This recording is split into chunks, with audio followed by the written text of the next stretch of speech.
Hello दोस्तों, welcome to the buzz the brave manga. आज हम ग्लोबल फ्रीज का नया चैप्टर कंटिन्यू कर रहे हैं जो मैंने आपके लिए इंग्लिश में रिवराइट किया है। पूरा विजुअल्स और एडिट्स मैंने खुद बनाया है ताकि एक्सपीरियंस स्मूथ रहे। ओरिजिनल मांगा को ऑफिशियल सोर्स से सपोर्ट जरूर करें। चलिए स्टार्ट करते हैं आज का चैप्टर। अध्याय 2589। कृत्रिम ग्रह 1। वो कृत्रिम तारा थोड़ा घूम रहा था। उसकी सतह समय समय पर पानी की तरह टिमटिमा रही थी। प्रत्येक टिमटिमाहट के साथ लाल रोशनी की एक किरण नीचे गिरती थी, जो जमीन पर टूटे हुए मैक्स पर एक आर्काइविंग एंड रेस्टोरेशन का कार्य करती थी। इस चीज के पीछे का सिद्धांत वैसा ही है जैसा लिंग ने वर्णन किया था। उसने धीमी आवाज में कहा, असली मैट्रिक्स एक अलग स्तर पर है। हम अभी जो कर रहे हैं वो केवल एक प्रतिबिंब है। तो फिर तुम क्या करने वाले हो? लू केरान ने पूछा। सबसे पहले इसके नेटवर्क केबल को काट दो ताकि इसे पुनर्जीवित न किया जा सके। जांग यी ने बोलना समाप्त करने के बाद अपने हाथों को बाहर की ओर धकेला।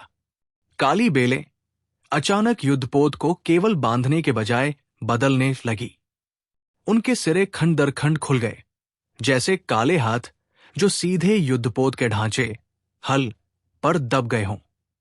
ये डिवाइन रिफाइनमेंट का सबसे कष्टप्रद पहलू है। ये न केवल काट सकता है बल्कि खींच भी सकता है। अपने शिकार को पिन करने के बाद ये शिकार को सीधे दूसरे डायमेंशन में खींच लेगा। जब तक मैं उन्हें अपने वैकल्पिक आयाम में खींचता हूं, मैं बाहरी दुनिया के साथ उनका संबंध तोड़ दूंगा और फिर वे पुनर्जीवित होने में असमर्थ होंगे। जांग यी ने ठंडी हंसी के साथ कहा। हवाई जहाजों ने स्पष्ट रूप से पहले कभी इस तरह की लड़ाई का सामना नहीं किया था। उसने खुद को ऊपर खींचने और दूरी बनाने के लिए अपने थ्रस्ट को बढ़ाने की कोशिश की, लेकिन प्रत्येक मीटर की दूरी के लिए जांग यी की परछाई से अधिक काली बेलें निकलती थी, जैसे कि वे इसमें रेत की बोरियां बांध रही हों। शिन, इस पर एक तीर मारो और देखो कि क्या ये चीज नियम आधारित रूल बेस्ड क्षमताओं का विरोध कर सकती है। जांग यी ने अपने गॉटियर सपोर्ट को बुलाया। यांग शिनशिन की आकृति तुरंत परछाई से प्रकट हुई। विशाल तैरता हुआ युद्धपोत पहले से ही जांग यी की दिव्य रूप से परिष्कृत काली बेलों द्वारा मजबूती से बंधा हुआ था। इसने हताशा में हमला किया, लेकिन दुर्भाग्य से इसके सभी हमले जांग यी के अनगिनत रूपों मीरियड फॉर्म्स को नहीं तोड़ सके। इसके बजाय वे लगभग अंतहीन काली बेलों से उलझने के कारण अत्यधिक दर्द में थे। अगले ही क्षण जांग यी के सामने एक विशाल आयामी द्वार डायमेंशनल गेट खुला, जो एक स्वर्गीय द्वार की तरह अंतरिक्ष में फैला हुआ था। अंदर इस दुनिया के कोई कोऑर्डिनेट्स नहीं है, नहीं उस कृत्रिम ग्रह से कोई नियंत्रण संकेत कंट्रोल सिग्नल्स हैं। जो भी संकेत अंदर जाएंगे उन्हें निगल लिया जाएगा। एक बार जब आप मेरे स्थान के अंदर आ जाते हैं तो पिछले सेव पर लौटने के बारे में सोचे भी मत। जैसे ही उसने कहा, उसके मुंह के कोने थोड़े ऊपर की ओर मुड़ गए। हवाई जहाज हवा में हिंसक रूप से संघर्ष कर रहा था। उसका पूरा ढांचा ऊर्जा उगल रहा था। इसके डेक से अत्यंत तीखे ऊर्जा गियर एनर्जी गेयर्स का एक घेरा उठा, जैसे कि एक सुरक्षात्मक आरी जो उन सभी काली बेलों को काटने का प्रयास कर रही थी जिन्होंने इसे उलझा दिया था। लेकिन डिवाइन रिफाइनमेंट का सार उलझना नहीं बल्कि बांधना है।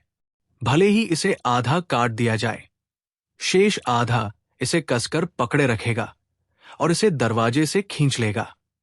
इस क्षण divine refinement eternal sword of judgement के साथ विलीन हो गया और इसकी लचीलापन एक अकल्पनीय स्तर तक बढ़ गया। यह पूरी प्रक्रिया को बहुत अजीब बनाता है। एक विशाल यांत्रिक युद्धपोत जो एक शहर को समतल करने के लिए पर्याप्त बड़ा था, उसे एक ऐसे व्यक्ति द्वारा एक अदृश्य दरवाजे में खींच लिया गया जो विशेष रूप से लंबा नहीं लग रहा था। काली बेलों के एक झुंड का उपयोग कर रहा था। दोनों संघर्ष कर रहे थे और ज़ांग यी को इसे खींचने में कठिनाई हो रही थी। यही कारण है कि उसने यांग शिनशिन से मदद मांगी। यांग शिनशिन ने पहले विशाल तैरते युद्धपोत पर एक नजर डाली और कुछ समय तक इसका अवलोकन करने के बाद उसने कदम उठाने का फैसला किया। उसने धीरे से अपना दाहिना हाथ उठाया और उसकी नीचे की ओर वाली हथेली से काले पप्पेट धागे फैल गए। तुरंत उसके चारों ओर असीम काली धुंध फैल गई और काली धुंध के भीतर से एक विशाल गिरा हुआ देवदूत फॉलन एंजल उभरा, जिसका शरीर फटे हुए टुकड़ों से जोड़कर बनाया गया था। Fallen puppet. इसका शरीर अविश्वसनीय रूप से मुड़ा हुआ दिखता है। फिर भी जब ये अपना धनुष खींचता है और एक तीर चढ़ाता है तो ये विस्फोटक शक्ति का एहसास कराता है। जजमेंट बो ऑफ जजमेंट तना हुआ था। एक जेट ब्लैक हर्चर तीर हेर्स्कर एरो चढ़ाया गया था और फिर इसे तैरते हुए युद्धपोत पर चलाया गया। युद्धपोत ने विशेष ऊर्जा शरीर के आने का अनुभव किया और इसके झटके और अधिक हिंसक हो गए, जबकि ज़ांग यी पर इसका हमला और भी भयानक हो गया। हालांकि इसका शरीर थोड़े समय में ज़ांग यी के डिवाइन रिफाइनमेंट से बचने में असमर्थ था। इसलिए इसने अपनी रणनीति बदल दी और हजारों ऊर्जा तोपों ने इसके सामने एक घना बैराज बनाया, जिससे यांग शिनशिन के तीरों को रोकने की कोशिश की गई। लेकिन वे नियम है, भौतिक तीर नहीं। इसलिए हर्चर का तीर घने बैराज को दरकिनार कर सीधे तैरते हुए युद्धपोत से जा टकराया। मेमे वायरस हस्तक्षेप। अब तुम मेरे हो, लड़ाई छोड़ दो, यांग शिनशिन ने सीधे आदेश दिया। मीम वायरस ने बेरमी से संक्रमित करना शुरू कर दिया। जिस क्षण तीर तैरते हुए युद्धपोत से टकराया, युद्धपोत की सतह के एक बड़े हिस्से पर घने मोज़ेक्स दिखाई दिए। ये उस क्षेत्र का यांग शिनशिन द्वारा पुनर्निर्माण था। धमाका, एक भीषण विस्फोट हुआ और तैरता हुआ युद्धपोत टूट गया।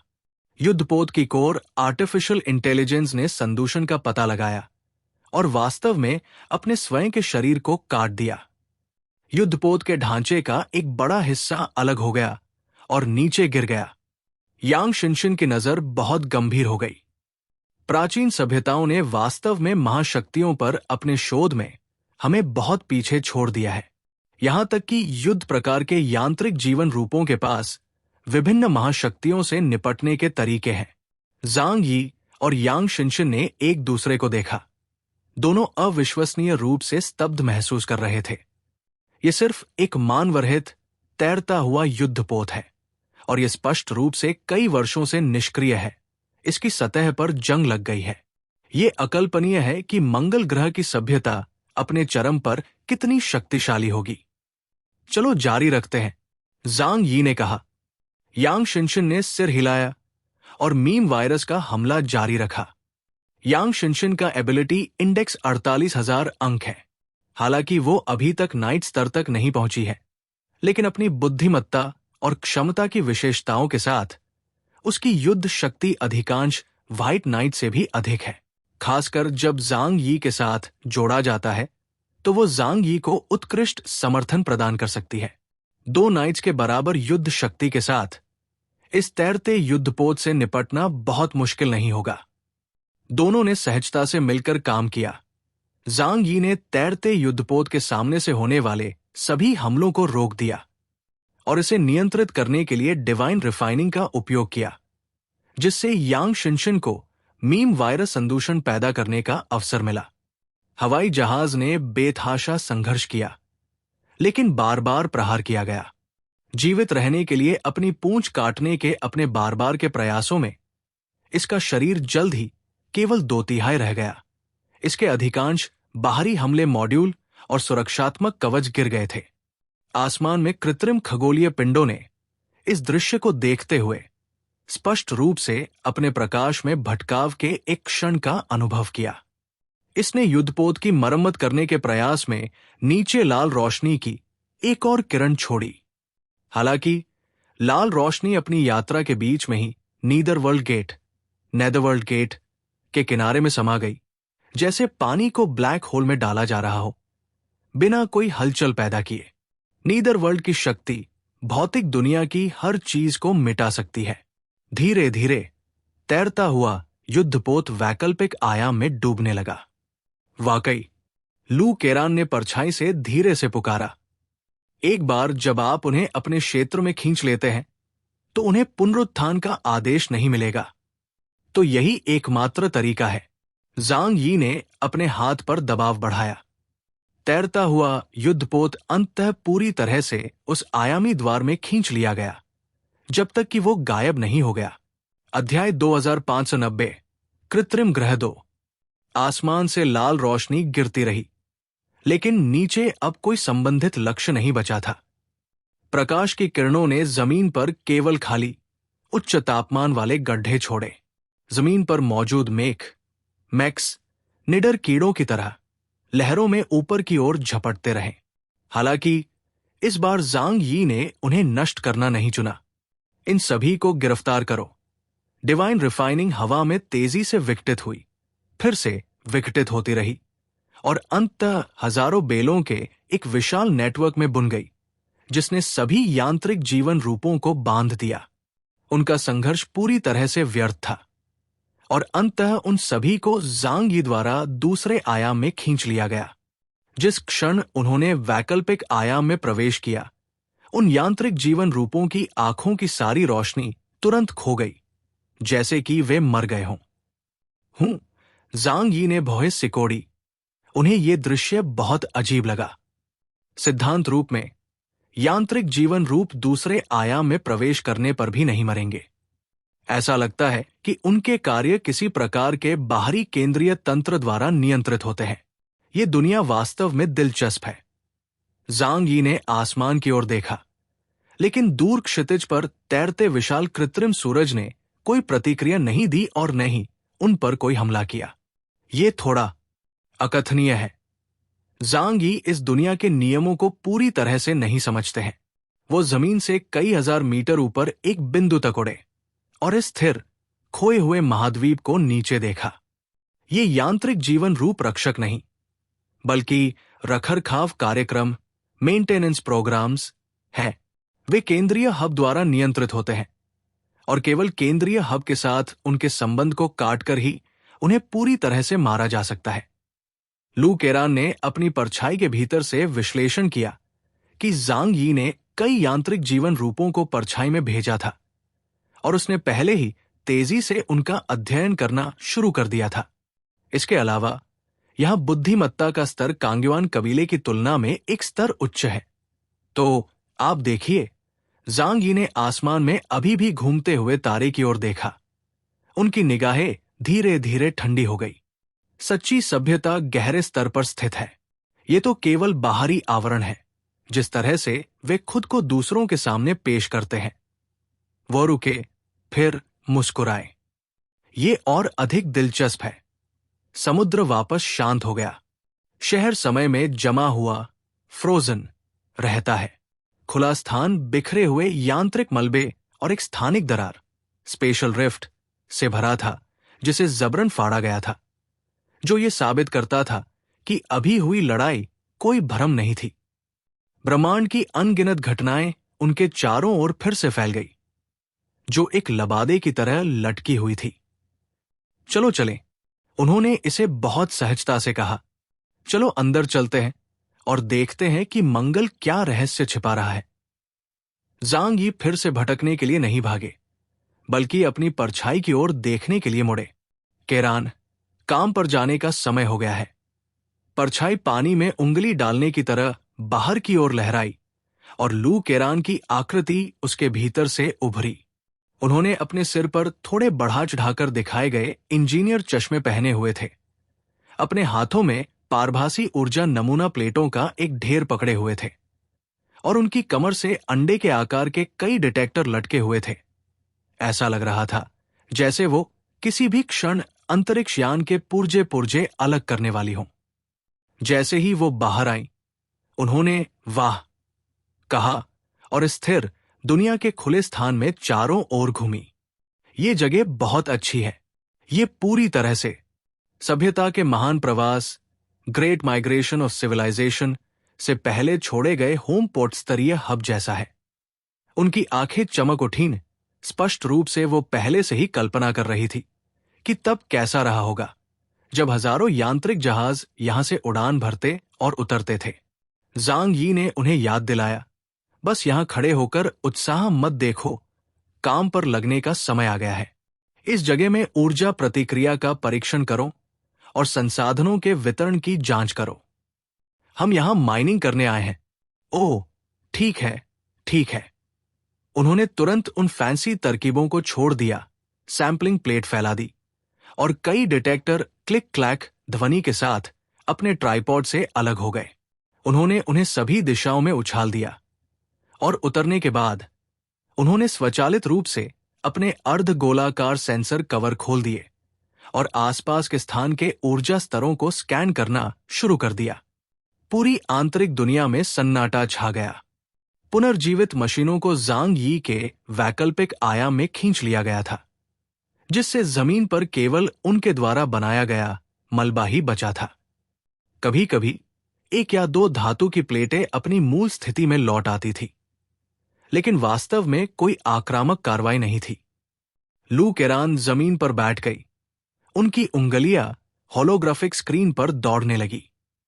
उनका चेहरा अचानक गंभीर हो गया और वो पूरी तरह से अपनी रिसर्च मेनियाक स्थिति में आ गई।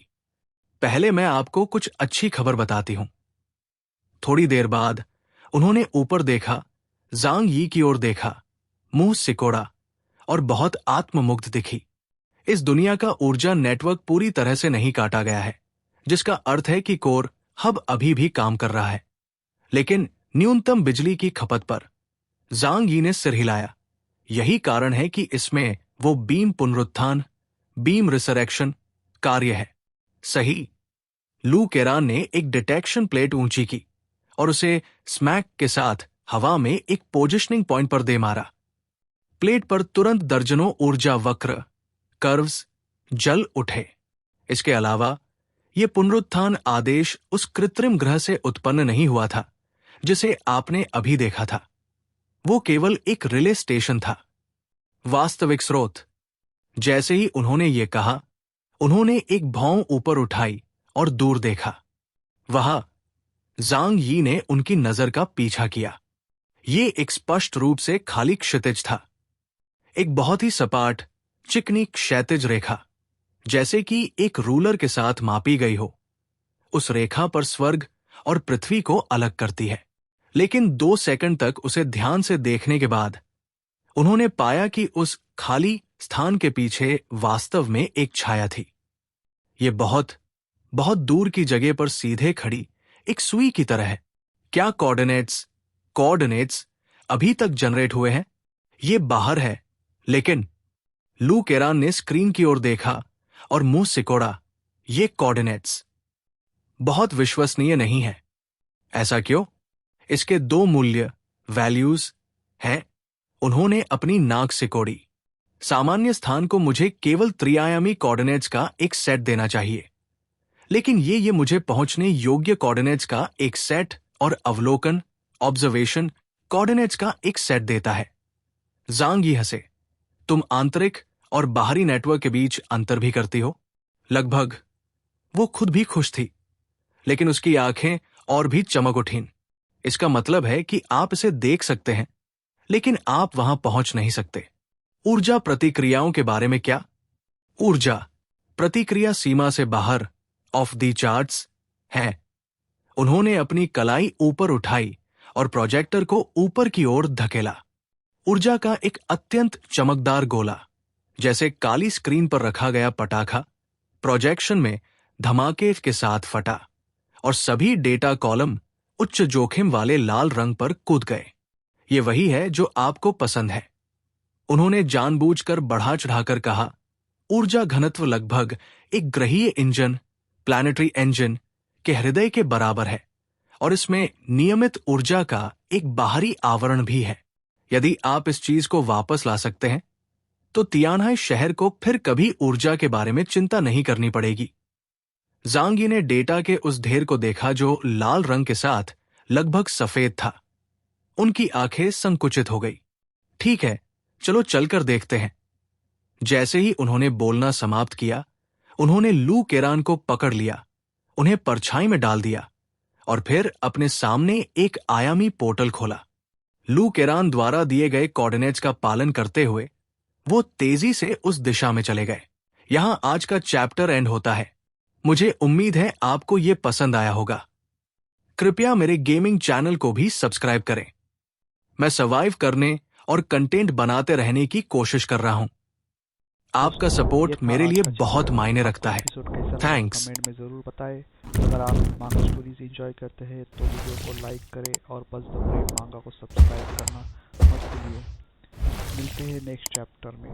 Thank you.